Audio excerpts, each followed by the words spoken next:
video, we're going to look at expected value, variance, and standard deviation. This is to do with the Year 13 distributions.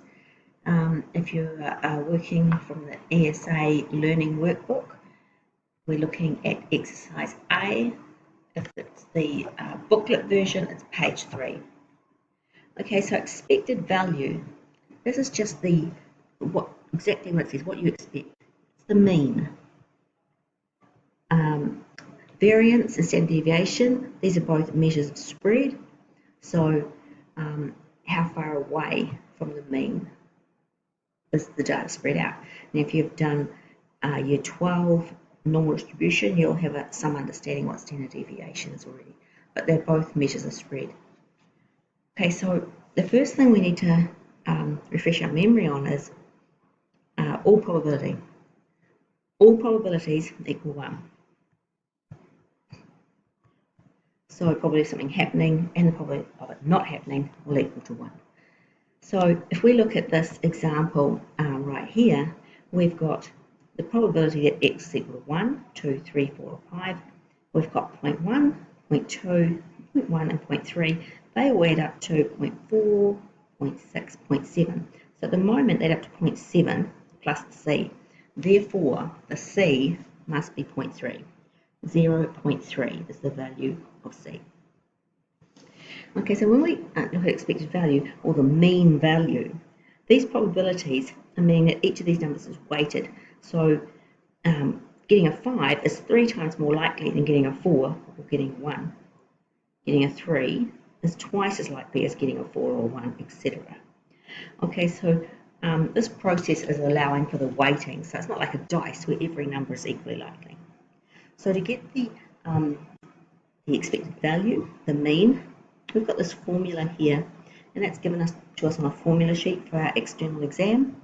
So we have the mean is equal to the expected value, and here's the formula. That little symbol there, that means the sum. The sum of x times the probability of x. Okay, so if we look at this little table that we have here, we've got the value of x times its probability, the value of x times its probability, etc. through, and we want to sum them all together, add them all together. So what we have is 1 times the probability of 0.1 plus 2 times 0.3, which we've just worked out, plus 3 times 0.2, add that to 4 times 0.1, times that by 5, by 0.3. Okay, so when we add all of those things together, we get the final answer of the expected value of x is equal to 3.2. And if you're using the ESA workbook, you can see that in the first example that they do for us. Now, we want to now find variance. Now, the connection between variance and standard deviation is the standard deviation is the square root of the variance, and vice versa, the variance is standard deviation squared.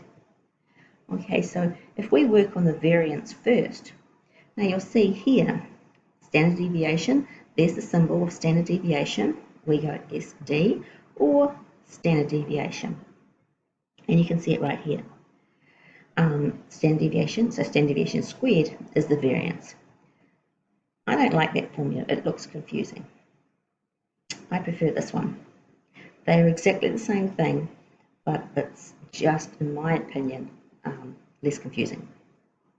So if we're going to work out the variance here, the variance is this piece of the formula here without the square root.